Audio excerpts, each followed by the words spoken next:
Et si un mot qu'on utilise tout le temps dans nos communautés, avait été mal interprété depuis des siècles? Aujourd'hui, on va déconstruire ensemble le terme ancien. Et on va voir que sa signification pourrait bien tout changer, notre vision de la famille, de la communauté et même du gouvernement.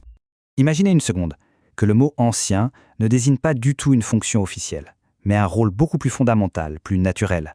C'est une idée qui peut surprendre, c'est vrai, mais restez avec moi, on va explorer ça ensemble. Et pourquoi c'est si important au fond?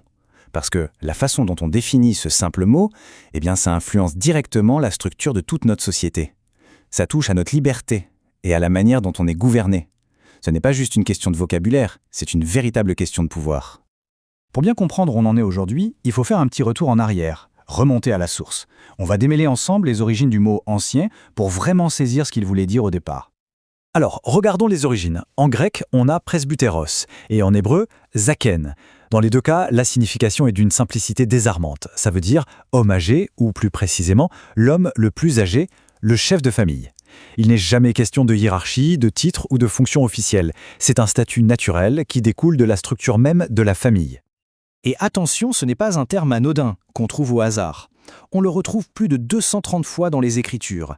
Cette fréquence, elle nous montre bien à quel point ce concept de leadership familial était absolument central, fondamental pour la société de l'époque. Et c'est là que tout bascule. Au moment où ce rôle naturel se transforme en une fonction officielle, le pouvoir change de main. Il quitte le foyer, la famille, pour se concentrer dans une institution. Et la conséquence directe, c'est que la famille, la cellule de base de la société, se retrouve affaiblie. La responsabilité est transférée ailleurs. Alors, ça nous amène à explorer un modèle de société radicalement différent. Un modèle où la famille n'est pas juste une unité sociale, mais la véritable pierre angulaire du gouvernement. L'idée ici, c'est que la gouvernance ne commence pas avec l'État, mais à la maison.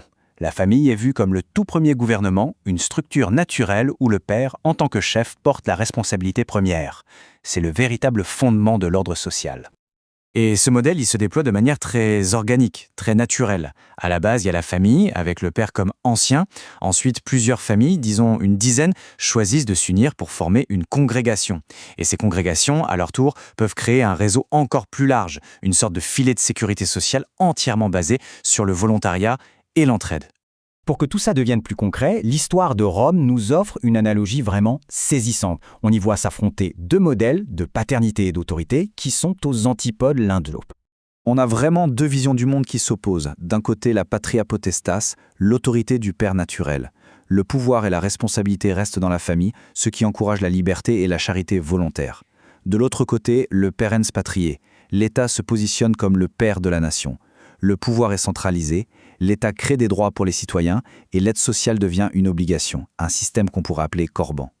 Et ça, ce n'est pas une idée nouvelle. Écoutez ce que disait déjà Plutarque, un historien de l'Antiquité. Il avait bien compris que lorsque l'État commence à distribuer des aides et des bienfaits, il n'est pas en train de renforcer le peuple. En fait, il est en train d'éroder subtilement ses libertés en créant une dépendance. L'histoire de Rome est une leçon magistrale. La République romaine s'est bâtie sur la force des familles. Mais avec l'arrivée du pain gratuit, de l'aide sociale étatique, on a assisté à un véritable déclin moral. Les liens familiaux se sont effrités, la responsabilité individuelle a chuté, et au final, le pouvoir qui appartenait au père de famille a été complètement aspiré par l'empereur, devenu le seul et unique père de l'État. Bon, alors, face à ce système d'aide sociale contrôlé par l'État, quelle est l'alternative ? Eh bien, c'est un retour au modèle basé sur le volontariat et la responsabilité de la communauté. La différence, elle est fondamentale. D'un côté, on a ce qu'on peut appeler une religion pure, qui s'exprime par des dons libres et volontaires. C'est la communauté qui, par choix, prend soin des siens. Et ça renforce les liens. De l'autre, le système Corban qui repose sur la contrainte, l'impôt, géré par des dirigeants qui imposent leur autorité par la force. Ce système, il éteint la vraie charité et dilue la responsabilité de chacun. Et au cœur de ce réseau de charité, on trouve le ministre.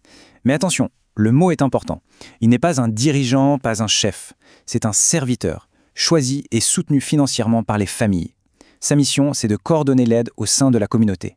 Et il est directement responsable devant les anciens, c'est-à-dire les pères de famille. C'est un renversement complet de la pyramide du pouvoir. Une gouvernance qui part de la base. Au bout du compte, toute cette réflexion nous ramène à une seule chose, à un choix fondamental sur la manière dont on veut structurer notre société. La question qui se pose est donc simple, mais elle est cruciale. Où est-ce qu'on veut que le pouvoir réside? Est-ce que c'est dans la cellule familiale naturelle et organique ou bien dans l'appareil centralisé de l'État? C'est le choix entre les deux modèles qu'on vient d'explorer. Et il ne faut pas se leurrer, ce choix a des conséquences directes et massives sur notre liberté.